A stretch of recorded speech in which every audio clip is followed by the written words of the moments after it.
Hi hello welcome back to my YouTube channel.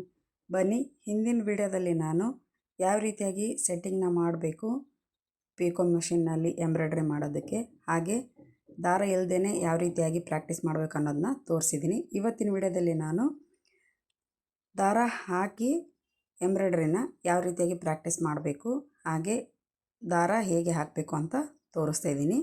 ನಾನಿಲ್ಲಿ embroidery ಮಾಡೋದಕ್ಕೆ silk ದಾರ ತೊಗೊಂಡಿದ್ದೀನಿ, ಹಾಗೆ ಬಾಬಿನ್ನಲ್ಲಿ ಕಾಟನ್ ದಾರ ಸೇಮ್ ಕಲರ್ ಪಿಂಕ್ ಕಲರ್ದು ತೊಗೊಂಡಿದ್ದೀನಿ. ಈಗ ದಾರದ ಸ್ಟ್ಯಾಂಡ್ ಒಳಗಡೆಯಿಂದ ಒಂದು ಹೋಲ್ ಇರುತ್ತಲ್ವ, ಅದರಿಂದ ನಾನು ಇಲ್ಲೊಂದು ಮೇನಾಗಿ ಪಿಕೋ ಮಿಷಿನ್ಗೆ ಒಂದು ರಾಡ್ ಟೈಪ್ ಕೊಟ್ಟು ಅದಕ್ಕೊಂದು ಹೋಲ್ ಕೊಟ್ಟಿರ್ತಾರೆ. ಫಸ್ಟ್ನೇ ಹೋಲ್ಗೆ ಹಾಕೋಬೇಕು. ಆನಂತರ ಇಲ್ಲಿ ಒಂದು ರಿಂಗ್ ಇರುತ್ತೆ, ಮುಂದ್ಗಡೆ ಸ್ಪ್ರಿಂಗ್ ಇರುತ್ತೆ, ಹಿಂದ್ಗಡೆ ಒಂದು ರಿಂಗ್ ಇರುತ್ತೆ. ಆ ರಿಂಗ್ ಒಳಗಡೆಯಿಂದ ಮತ್ತೊಂದು ಸ್ಪ್ರಿಂಗ್ ಟೈಪ್ ಕೊಟ್ಟಿರ್ತಾರೆ.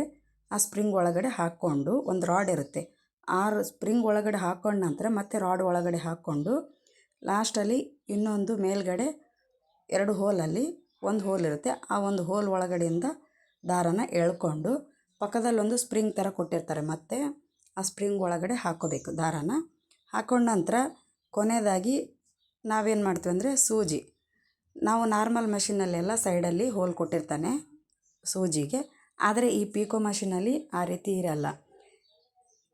ಯಾವ ರೀತಿ ಇರುತ್ತಂದರೆ ಎದುರಿರುತ್ತೆ ಸೂಜಿ ಮನೆ, ಆ ಸೂಜಿ ಮನೆ ಒಳಗಡೆಯಿಂದ ದಾರನ ಎಳ್ಕೋಬೇಕು. ನಾನಿಲ್ಲಿ ರೇಷ್ಮೆ ದಾರ ಎಂಬ್ರಾಯ್ಡ್ರಿ ಮಾಡೋಕ್ಕೆ ತೊಗೊಂಡಿದ್ದೀನಿ, ಮತ್ತು ಅದೇ ಕಲರ್ದು ಕಾಟನ್ ದಾರನ ಬಾಬಿನಲ್ಲಿ ಸುತ್ಕೊಂಡಿದ್ದೀನಿ. ನೋಡಿ, ಈಗ ನಾನು ಸೂಜಿ ಒಳಗಡೆಯಿಂದ ದಾರನ ಎಳ್ಕೊಂಡೆ. ಯಾವ ರೀತಿಯಾಗಿ ಹಾಕಿದ್ದೀನಿ ಅಂತ ನೋಡ್ಕೊಳ್ಳಿ. ದಾರನ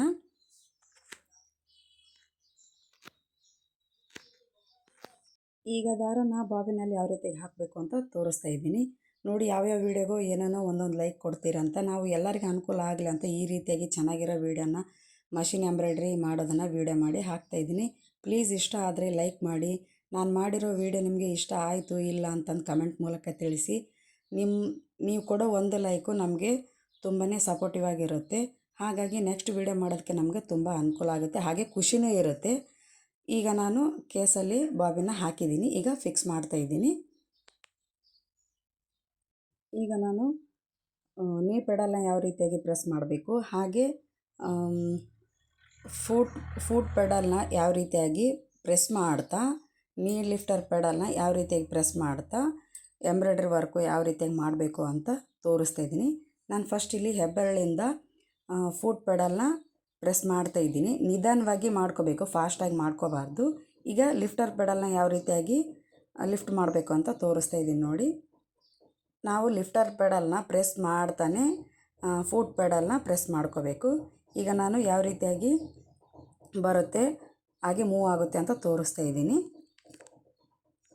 ನೀವು ನೋಡ್ಕೊಳ್ಳಿ. ನಿಧಾನವಾಗಿ, ಕೇವಲ 2 ದಿನ ಸಾಕು ನೀವು ಪ್ರಾಕ್ಟೀಸ್ ಮಾಡೋದಕ್ಕೆ. ನೋಡಿ ಯಾವ ರೀತಿಯಾಗಿ ಮೂವ್ ಆಗುತ್ತಾ ಇದೆ.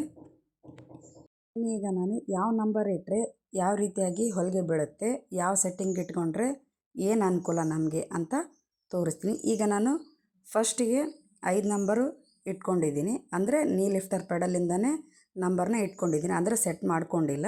ಈಗ ಕೆಳಗಡೆ ಒಂದು ಕ್ಯಾನ್ವಾಸ್ ಥರ ಹಾಕ್ಕೊಂಡಿದ್ದೀನಿ. ನೀವು ಪ್ರಾಕ್ಟೀಸ್ ಮಾಡಬೇಕಾದ್ರೆ ಕೆಳಗಡೆ ನ್ಯೂಸ್ ಪೇಪರ್ ಆಯಿತು, ಯಾವುದೇ ಬುಕ್ ಇರೋ ಪೇಪರ್ ಇರುತ್ತಲ್ಲ ಅದನ್ನು ಪ್ರಾಕ್ಟೀಸ್ ಮಾಡೋಕ್ಕೆ ಹಾಕ್ಕೊಳ್ಳಿ.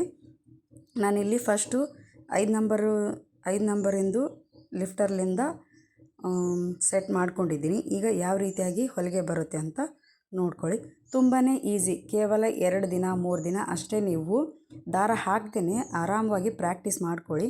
ನಿಧಾನವಾಗಿ ಎಂಬ್ರಾಯ್ಡ್ರಿ ಮಾಡೋಕ್ಕೆ ನಿಮಗೆ ಬಂದೇ ಬರುತ್ತೆ. ಮನೆಯಲ್ಲಿ ಮಷಿನ್ ಇದ್ದರೆ ಯಾಕೆ ಸುಮ್ಮನೆ ಟೈಮ್ ವೇಸ್ಟ್ ಮಾಡ್ಕೋತೀರ, ಈ ರೀತಿ ಯಾವುದಾದ್ರೂ ಒಂದು ಟ್ರೈ ಮಾಡ್ತಾ ಇರಿ ಮನೆಯಲ್ಲಿ.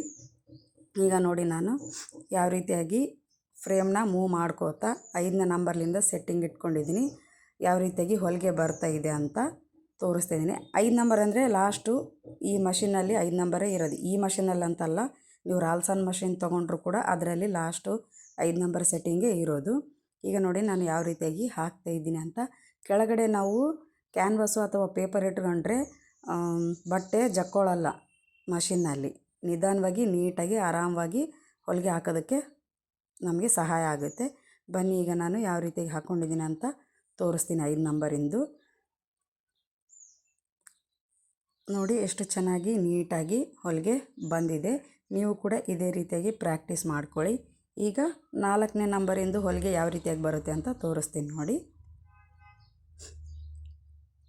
ಸುಮ್ಮನೆ ಖಾಲಿ ಏನಿದೆ ಮನೇಲಿ ಅವ್ರಿವ್ರ ಹತ್ರ ಕೊಡೋ ಬದಲು ಮನೇಲಿ ಪಿಕೋ ಮಿಷಿನ್ ಇದ್ದರೆ ಆರಾಮವಾಗಿ ನಾವು ಈ ರೀತಿ ಪ್ರಾಕ್ಟೀಸ್ ಮಾಡಿಕೊಂಡ್ರೆ ನಮ್ಮ ಬ್ಲೌಸಿಗೆ ನಾವೇ ವರ್ಕ್ ಮಾಡ್ಕೋಬೋದು ಅಂತ ನಾನು ಹೇಳ್ತಾ ಇದ್ದೀನಿ. ನೋಡಿ, ನನ್ನ ವೀಡಿಯೋ ಏನಾದರೂ ನಿಮಗೆ ಇಷ್ಟ ಆದರೆ ಪ್ಲೀಸ್ ಲೈಕ್ ಮಾಡಿ, ಹಾಗೆ ಶೇರ್ ಮಾಡಿ. ನಾನು ಮಾಡಿರೋ ವೀಡಿಯೋ ನಿಮ್ಗೆ ಹೇಗೆ ಬಂತು ಅಂತ ಕಮೆಂಟ್ ಮೂಲಕ ತಿಳಿಸಿ. ಪದೇ ಪದೇ ಹೇಳ್ತಾ ಇದ್ದೀನಿ ಅಂತ ಬೇಜಾರಾಗಬೇಡಿ. ಯಾಕೆಂದರೆ ನಾವು ಕಲ್ತಿರೋದಲ್ಲದೆ ಇನ್ನೊಬ್ಬರು ಕಲ್ಕೋಬೇಕು ಅನ್ನೋದೇ ನಮ್ಮ ತಲೆಯಲ್ಲಿರೋದು. ಈ ರೀತಿಯಾಗಿ ನಿಧಾನವಾಗಿ ಅರ್ಥ ಆಗೋ ರೀತಿಯಾಗಿ ಯಾರೂ ಹೇಳಲ್ಲ. ನನಗೇನಪ್ಪ ಅಂತಂದರೆ ನನ್ನಿಂದ ಇನ್ನೊಬ್ರು ಕಲೀಲಿ ಅನ್ನೋದೇ ನನ್ನ ತಲೆಯಲ್ಲಿ ಇರೋದು. ನಾನು ಅಲ್ಪ ಸ್ವಲ್ಪನೂ ಕಲ್ತಿದ್ದೀನಿ. ಅದಕ್ಕಾಗಿ ನನ್ನಿಂದ ಇನ್ನೊಬ್ರಿಗೆ ಹೆಲ್ಪ್ ಆಗಲಿ ನನ್ನ ವೀಡಿಯೋ ಮೂಲಕ ಅಂತಂದು ಈ ರೀತಿಯಾಗಿ ವೀಡಿಯೋನ ಮಾಡ್ತೀನಿ ನಾನು. ಈಗ 4ನೇ ನಂಬರ್ದು ಯಾವ ರೀತಿಯಾಗಿ ಬಂದಿದೆ ಅಂತ ನೋಡ್ಕೊಳ್ಳಿ ನೀವೇ. ಈಗ 3ನೇ ನಂಬರಿಂದ ಸೆಟ್ಟಿಂಗ್ ಯಾವ ರೀತಿಗೆ ಬರುತ್ತೆ, ಹೊಲಿಗೆ ಯಾವ ರೀತಿಗೆ ಬರುತ್ತೆ ಅಂತ ತೋರಿಸ್ತಾ ಇದ್ದೀನಿ. ಸ್ವಲ್ಪ ನೀವೇನಾದರೂ ಸ್ಟ್ರೆಸ್ ತೊಗೊಂಡು ನಿಧಾನವಾಗಿ ಆರಾಮಾಗಿ ಫ್ರೀ ಮಾಡಿಕೊಂಡು ಈ ರೀತಿಯಾಗಿ ವರ್ಕ್ ಮಾಡಿಕೊಂಡ್ರೆ ನೀವು ಬೇರೆಯವರಿಗೆ ವರ್ಕ್ ಹಾಕೋಕ್ಕೆ ಕೊಡೋದೇ ಬೇಕಾಗಿಲ್ಲ. ಬ್ಲೌಸು ಆರಾಮವಾಗಿ ನಮ್ಮ ಮನೇಲಿ ನಾವೇ ವರ್ಕ್ನ ಮಾಡ್ಕೋಬೋದು. ನೋಡಿ, ನಾನು 3ನೇ ನಂಬರಿನ ಸೆಟ್ಟಿಂಗ್ ಯಾವ ರೀತಿಗೆ ಬರುತ್ತೆ ಅಂತ ತೋರಿಸ್ತಾ ಇದ್ದೀನಿ. ನೋಡಿ, ಹೆಣ್ಮಕ್ಳು ಹೊರಗಡೆ ಹೋಗೋದೇ ಬೇಕಾಗಿಲ್ಲ. ಮನೇಲಿ ಈ ರೀತಿಯಾಗಿ ಮಷಿನ್ ಇದ್ಬಿಟ್ರೆ ಸಾಕು ನಮಗೆ. ಇದೇ ರೀತಿಯಾಗಿ ನಾವು ನಾರ್ಮಲ್ ಬ್ಲೌಸನ್ನು ಹೊಲಿಬೋದು ಪಿಕೋ ಮಿಷಿನಲ್ಲಿ. ನೋಡಿ, ಒಂದೇ ಮಿಷಿನು ಎಷ್ಟೆಲ್ಲ ನಮಗೆ ಅನುಕೂಲ ಮಾಡಿಕೊಡ್ತಿದೆ. ಆದರೆ ನಾವು ಅನುಕೂಲನ ಮಿಸ್ ಮಾಡ್ಕೋಬಾರ್ದು. ಯಾಕಂದರೆ ನಮಗೆ ಹೊರಗಡೆ ಹೋಗಿ ಕಲಿಬೇಕು ಅನ್ನೋದಕ್ಕಿಂತ ಮನೇಲಿದ್ದು ಕಲಿಬೇಕು ಅನ್ನೋ ಉತ್ಸಾಹ ಬಂದರೆ ಮಾತ್ರ ಈ ರೀತಿಯಾಗಿ ನಾವು ಮನೇಲಿ ಪ್ರಾಕ್ಟೀಸ್ ಮಾಡೋಕ್ಕೆ ಸಾಧ್ಯ. ನಾನು ಏನಾದರೂ ನಿಮಗೆ ತಪ್ಪಾಗಿ ಹೇಳ್ತಾ ಇದ್ದೀನಿ ಅಂದರೆ ಸಾರಿ, ಇನ್ನು ಏನು ಹೇಳೋಕ್ಕಾಗಲ್ಲ. ಈಗ 3 ನಂಬರಿಂದು ಹೊಲಿಗೆ ಯಾವ ರೀತಿಯಾಗಿ ಬಂದಿದೆ ಅಂತ ತೋರಿಸ್ತೀನಿ ನಿಮಗೆ. ನೋಡಿ, 3 ನಂಬರಿಂದು 4 ನಂಬರಿಂದು ಯಾವ ರೀತಿಯಾಗಿದೆ, 3 ನಂಬರಿಂದ ಯಾವ ರೀತಿಯಾಗಿದೆ, 5 ನಂಬರಿಂದ ಎಷ್ಟು ದೊಡ್ಡದು ಹೊಲಿಗೆ ಬಂದಿದೆ ಅಂತ ನೋಡ್ಕೊಳ್ಳಿ. ಈಗ ನಾನು 2 ನಂಬರಿಂದು ಹೊಲಿಗೆ ಹಾಕ್ತಾಯಿದ್ದೀನಿ. ನಾನು ಮಷಿನ್ ಸೌಂಡು ಯಾಕೆ ಆನ್ ಮಾಡಿಲ್ಲ ಅಂತಂದರೆ ಇಲ್ಲಿ ನಾವಿರೋ ಏರಿಯಾದಲ್ಲೆಲ್ಲ ಡಿಸ್ಟರ್ಬೆನ್ಸು ಜಾಸ್ತಿ ಇದೆ. ಬರೀ ಗಾಡಿಗಳು ಅವು ಇವು ಜನರು ಮಾತಾಡೋದು ಅದೆಲ್ಲ ವಾಯ್ಸ್ ಕೇಳಿಸುತ್ತೆ. ಅದಕ್ಕಾಗಿ ನಾನು ಏನು ಮಾಡ್ತೀನಿ, ವೀಡಿಯೋನ ಸೌಂಡು ಮ್ಯೂಟ್ ಮಾಡಿಕೊಂಡು ವಾಯ್ಸ್ ಕೊಟ್ಕೋತಾ ನಿಮ್ಮ ಜೊತೆ ಮಾತಾಡ್ತಾ ನಾನು ಈ ರೀತಿಯಾಗಿ ವೀಡಿಯೋನ ಸೆಟ್ ಮಾಡ್ತಾಯಿದ್ದೀನಿ.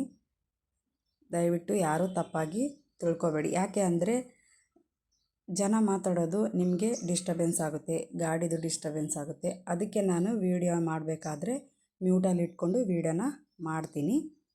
ಈಗ ನಾನು 2 ನಂಬರಿಂದು ಹೊಲಿಗೆ ಯಾವ ರೀತಿಯಾಗಿ ಬಂದಿದೆ ಅಂತ ತೋರಿಸ್ತಾ ಇದ್ದೀನಿ. ನೋಡಿ, ಎಷ್ಟು ಡಿಫ್ರೆನ್ಸ್ ಆಯಿತು. 5 ನಂಬರಿಗೆ, 4 ನಂಬರಿಗೆ, 3 ನಂಬರಿಗೆ, 2 ನಂಬರಿಗೆ ಎಷ್ಟು ಡಿಫ್ರೆನ್ಸ್ ಆಯಿತು ನೋಡ್ಕೊಳ್ಳಿ. ಈಗ 1 ನಂಬರಿನ ಸೆಟ್ಟಿಂಗ್ ಮಾಡ್ತಾಯಿದ್ದೀನಿ ನೋಡಿ. ಈಗ ಕೊನೆಯದಾಗಿರೋದು 1 ನಂಬರು. ಲಾಸ್ಟಲ್ಲಿ 0 ನಂಬರ್ ಬರಬೇಕಂದ್ರೆ ನಾರ್ಮಲ್ ಮಿಷಿನಿಗೆ ನಮಗೆ ನಾರ್ಮಲಾಗಿ ಯಾವ ರೀತಿಯಾಗಿ ಹೊಲಿಗೆ ಬರುತ್ತೆ ಅಂತಂದರೆ ನಾರ್ಮಲಾಗಿ ಯಾವ ರೀತಿಯಾಗಿರುತ್ತೆ ಹೊಲಿಗೆ ಸ್ಟ್ರೇಟಾಗಿ ಬರುತ್ತಲ್ವ, ಅದೇ 0 ನಂಬರಲ್ಲಿ ಇರೋದು. ಈಗ 1 ನಂಬರಲ್ಲಿ ಪೂರ ನೈಸಾಗಿ ಕಡ್ಡಿ ಥರ ಬರುತ್ತೆ. ಸ್ವಲ್ಪ ಅಲ್ಲಲ್ಲಿ ದಾರ ಜಕ್ಕೋತಾ ಇದೆ ನಾನು ಹೊಲಿಗೆ ಹಾಕೋದು. ಆದರೆ ಯಾವ ರೀತಿಗೆ ಬಂದಿದೆ ಅಂತ ತೋರಿಸ್ತೀನಿ ನಿಮಗೆ. ಮತ್ತು ದಾರನ ಹಾಕ್ಕೊಂಡು